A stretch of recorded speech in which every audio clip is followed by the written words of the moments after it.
வணக்கம் நண்பர்களே. எனது பெயர் ஆ. சொர்ணராஜ், பிரிவு அலுவலர் ஓய்வு, தலைமைச் செயலர். ப்ரமோஷன் அப்படிங்கிற கான்செப்டுக்கு பின்னாடி சில சாலியன்ட் ஃபியூச்சர்ஸ், ஸ்பெஷல் ஃபியூச்சர்ஸ் இருக்குது. அதாவது ஒரு போஸ்ட்லேருந்து ஒருத்தர் ப்ரமோஷன் ஆகி போகிறார் அப்படின்னு சொன்னால் அந்த ப்ரமோஷன் போஸ்ட்டுக்கான ஊதியம் அவருக்கு கிடைக்கும். அப்போ அதில் மானிட்டரி பெனிஃபிட் அப்படிங்கிறது ஒன்று இருக்கும். இது ஒன்று. அடுத்தது, ஒரு போஸ்ட்லேருந்து ஒரு ஹையர் போஸ்ட்டுக்கு ஒருத்தர் ப்ரொமோட் ஆகி போகிறார் அப்படின்னு சொன்னால் அந்த ஹையர் போஸ்ட்டுக்கான ஸ்டேட்டஸ்னு ஒன்று இருக்கும்.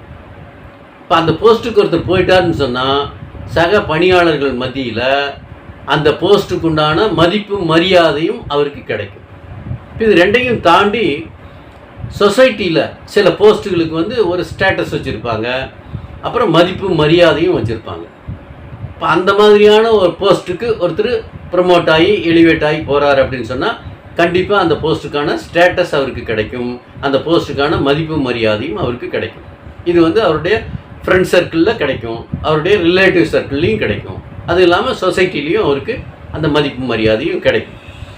அப்போ ப்ரமோஷனுக்கு பின்னாடி இவ்வளோ விஷயங்கள் இருக்குது. இப்போ கவர்மெண்ட் சர்வீஸ் எடுத்துக்கிட்டாலும் சரி, ப்ரைவேட் ஆர்கனைசேஷன்ஸ் எடுத்துக்கிட்டாலும் சரி, அவங்க இந்த ப்ரமோஷன் பாலிசி அப்படிங்கிறத வச்சுருப்பாங்க. ஏன்னு சொன்னால் அவங்களுடைய எம்ப்ளாயீஸுக்கு அதுதான் ஒரு மோட்டிவேட்டிங் ஃபேக்டராக இருக்குது, ஒரு மோட்டிவேஷனல் ஃபேக்டராக இருக்குது.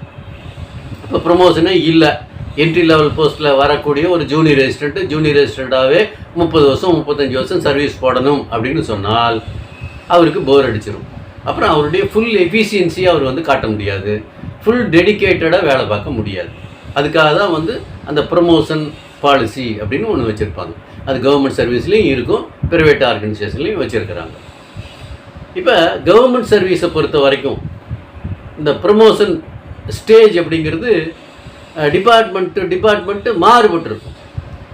ஒரு டிபார்ட்மெண்ட்டில் பார்த்தீங்கன்னாக்கும் என்ட்ரி லெவல் போஸ்ட்டில் வரக்கூடியதுலேருந்து ஒரு 3 ப்ரமோஷன் தான் ஒருத்தர் வாங்க முடியும். அந்த டிபார்ட்மெண்ட்டில் அவ்வளோதான் வச்சுருப்பாங்க. ஒரு சில டிபார்ட்மெண்ட்டில் பார்த்தீங்கன்னா என்ட்ரி லெவல் போஸ்ட்லேருந்து ஒரு 5 ப்ரமோஷன் 6 ப்ரமோஷன் வரைக்கும் ஒருத்தர் போக முடியும். அந்த ஆர்கனைசேஷனில் அந்த மாதிரியான ஒரு செட்டப் இருக்கும். இது ஒரு டிபார்ட்மெண்ட்லேருந்து இன்னொரு டிபார்ட்மெண்ட்டுக்கு மாறுபட்டு இருக்கும். சரி, இப்போ ஒருத்தருக்கு ப்ரமோஷன் கொடுக்கணும் அப்படின்னு சொன்னால் பீரியாடிக்கலாக கொடுத்துட முடியுமா? 2 வருஷம் ஆனால் ஒருத்தருக்கு ப்ரமோஷன், 5 வருஷம் ஆனால் ஒருத்தருக்கு ப்ரமோஷன் அப்படிங்கிற மாதிரியெல்லாம் இருக்காது. தமிழ்நாடு கவர்மெண்ட் சர்வீஸை பொறுத்த வரைக்கும் அதுக்கு சில கிரைட்டரியா வச்சுருப்பாங்க, அதுக்கு சில குவாலிஃபிகேஷன் ப்ரிஸ்கிரைப் பண்ணியிருப்பாங்க. இப்போ அது மட்டும் இல்லாமல் வேறு சில காரணிகளும் இருக்கும். ஒருத்தருக்கு ப்ரமோஷனுக்கு கன்சிடர் பண்ணி பார்க்கும்போது ஒரு சில ஃபேக்டர்ஸை முன்னிறுத்தி அவர் ப்ரமோஷனுக்கு எலிஜிபிளா இல்லையா அப்படிங்கிறத பார்த்து தான் அவருக்கு ப்ரமோஷன் கொடுக்கணும் அப்படின்னு அந்த சட்டத்தில் சொல்லியிருப்பாங்க.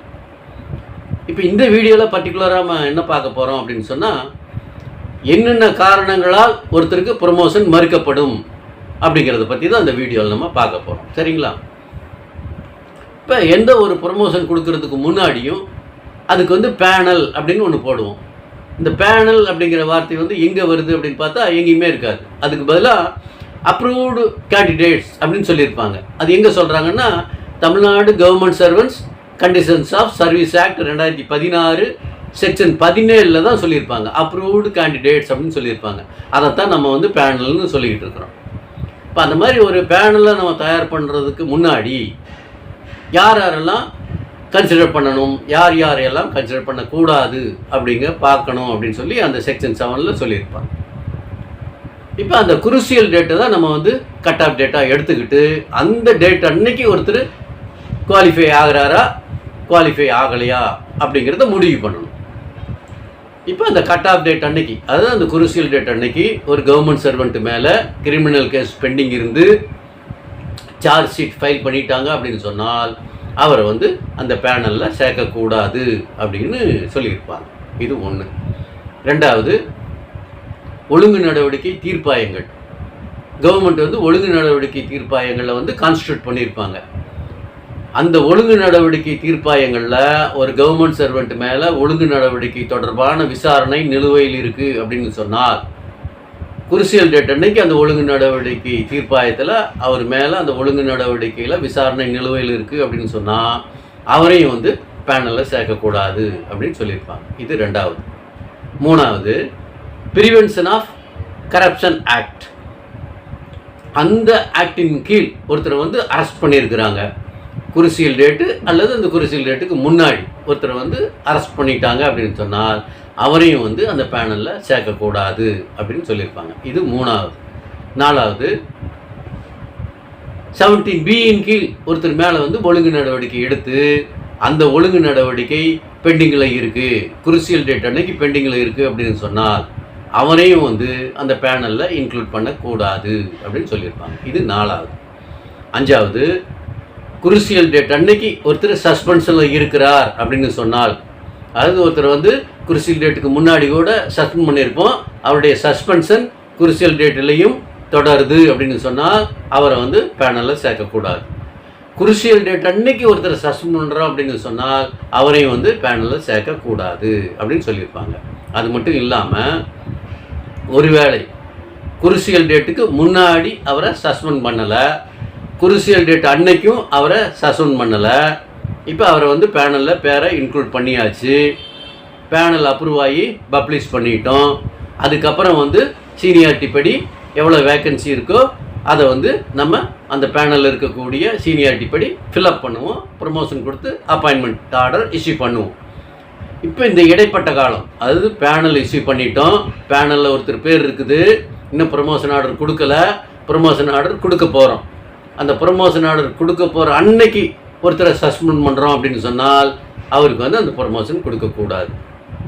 அல்லது அந்த ப்ரமோஷன் ஆர்டர் கொடுக்கறதுக்கு முன்னாடி, பேனல் அப்ரூவ் ஆனதுக்கு பின்னாடி, இந்த இடைப்பட்ட காலத்தில் வந்து அந்த பேனலில் இடம்பெற்ற ஒருத்தரை வந்து சஸ்பெண்ட் பண்ணுறோம் அப்படின்னு சொன்னால் அவருக்கு வந்து அந்த ப்ரமோஷன் ஆர்டர் நம்ம கொடுக்கக்கூடாது அப்படின்னு சொல்லியிருப்பாங்க. அப்போ இந்த சஸ்பென்ஷனில் இருக்கிறவங்களுக்கு 2 ஸ்டேஜையும் நம்ம பார்க்கணும். குருசியல் டேட்டுக்கு முன்னாடி சஸ்பென்ஷனில் இருக்காரா அப்படிங்கிறதையும் பார்க்கணும். அப்படி குருசியல் டேட்டுக்கு முன்னாடியே சஸ்பென்ஷனில் இருக்காருன்னு சொன்னால் பேனல்லையே சேர்க்கக்கூடாது. ஒருவேளை அந்த குருசியல் டேட் அன்னைக்கு அவர் வந்து சஸ்பென்ஷனில் இல்லாமல் இருந்து பேனலில் அவர் பேரை இன்க்ளூட் பண்ணிட்டோம் அப்படின்னு சொன்னால் ப்ரமோஷன் கொடுக்குற டேட் அன்னைக்கு அவர் சஸ்பென்ஷனில் இருக்காரான்னு பார்க்கணும். அந்த ப்ரமோஷன் ஆர்டர் கொடுக்கறதுக்கு முன்னத்த தேதியில் அவரை சஸ்பெண்ட் பண்ணியிருந்தோம்னா அவருக்கு ப்ரமோஷன் ஆர்டர் கொடுக்கக்கூடாது. இந்த 2 ஸ்டேஜையும் நம்ம பார்க்கணும்.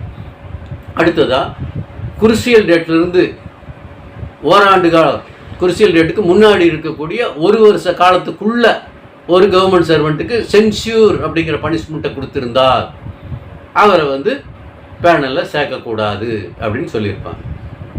இன்னொன்று என்ன சொல்கிறாங்க, குருசியல் டேட்லேருந்து முன்னாடி இருக்கக்கூடிய 5 ஆண்டு கால அந்த வரம்புக்குள்ள சென்சியூரை தவிர வேறு பனிஷ்மெண்ட் ஏதாவது கொடுத்துருந்தால், அது இன்க்ரிமெண்ட்டை கட் பண்ணியிருப்போம், ரிடக்ஷன் டு லோயர் ரேங்க் அப்படிங்கிற மாதிரி பனிஷ்மெண்ட்டை கொடுத்துருக்குறோம் அப்படின்னு சொன்னால் அவங்களுக்கு வந்து குருசியல் டேட்லேருந்து முன்னாடி இருக்கக்கூடிய 5 ஆண்டு காலத்தை பார்க்கணும். அந்த 5 ஆண்டு காலத்துக்குள்ளே அவங்களுக்கு ஏதாவது பனிஷ்மெண்ட்டை கொடுத்துருக்குறோன்னு சொன்னால் அவங்கள வந்து பேனலில் சேர்க்கக்கூடாது அப்படின்னு சொல்லியிருப்பாங்க. அப்போ நம்மளுக்கு வந்து இன்னும் 1 வருஷத்தில் அல்லது 2 வருஷத்தில் ப்ரமோஷன் வரப்போகுது அப்படின்னு சொன்னால் நம்ம வந்து ரொம்ப கவனமாக இருக்கணும் அப்படிங்கிறது இதிலிருந்து நம்ம தெரிஞ்சுக்கணும். ஏன்னு சொன்னால் அந்த காலகட்டத்தில் தான் நம்மளை வந்து எஸ்டிமேட் பண்ணுவாங்க. நம்மளுக்கு ப்ரமோஷன் கொடுக்கக்கூடிய அத்தாரிட்டிஸ் நம்மளை வந்து அப்போ தான் கீனாக வாட்ச் பண்ணி பார்ப்பாங்க. இப்போ ப்ரமோஷன் எனக்கு 1 வருஷத்துக்குள்ளே வரப்போகுதுன்னு சொன்னால் நான் அடிக்கடி லீவ் போட்டேன்னா எனக்கு ப்ரமோஷன் கொடுக்கக்கூடிய அதிகாரி என்ன நினைப்பார், இவர் வந்து அடிக்கடி லீவில் போகிறாரு, இவர் வந்து ப்ரமோஷன் வாங்கி என்ன பண்ண போகிறாரு, அதனால் இவரை வந்து டெஃபர் பண்ணுங்க அப்படின்னு சொல்லி இவர் வந்து நாட் ஃபிட் ஃபார் ப்ரமோஷன் அப்படிங்கிற மாதிரி ரெக்கமெண்டேஷனில் எழுதுறதுக்கு வாய்ப்புகள் இருக்குது. அதனால் நமக்கு ப்ரமோஷன் வரப்போகுதுன்னு சொன்னால் அடிக்கடி லீவில் போகிறத தவிர்க்கணும். அடுத்ததாக நம்மளுடைய பணியில் வந்து ரொம்ப கவனமாக இருக்கணும். கவனக்குறைவாக எங்காவது இருந்து நம்ம மேலே அட்வர்ஸாக ஏதாவது ஆக்ஷன் எடுக்கிற மாதிரி ஆயிடுச்சுன்னு சொன்னால் நம்மளுக்கு ப்ரமோஷன் வர்றதே பாதிக்கும். அதனால் இந்த ப்ரமோஷன் வரக்கூடிய அந்த பீரியடு, அது அடுத்த வருஷம் வரப்போகுது அல்லது 2 வருஷத்துக்கு அப்புறம் எனக்கு ப்ரமோஷன் வரப்போகுது அப்படிங்கிற மாதிரியான ஒரு சூழ்நிலை இருக்கும்போது நம்ம வந்து நம்மளுடைய பணியில் ரொம்ப கவனமாக இருந்து எந்த விதமான அட்வர்ஸ் ரிமார்க்ஸ்க்கும் ஆளாகாமல் பார்த்துக்கணும். அது மட்டும் இல்லாமல் நம்ம கூட பணியாற்றக்கூடிய பணியாளர்கள் கூடயும் நம்ம வந்து ரொம்ப இணக்கமான ஒரு சூழ்நிலையில் வேலை பார்க்கணும். ஏன்னா அதுவும் ஒரு வகையில் நம்மளுக்கு வந்து அட்வர்ஸாக போகிறதுக்கும் வாய்ப்புகள் இருக்குது.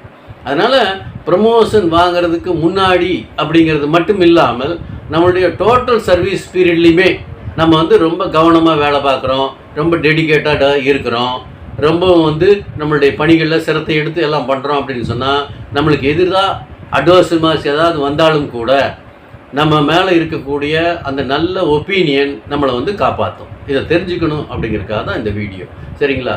நன்றி, வணக்கம்.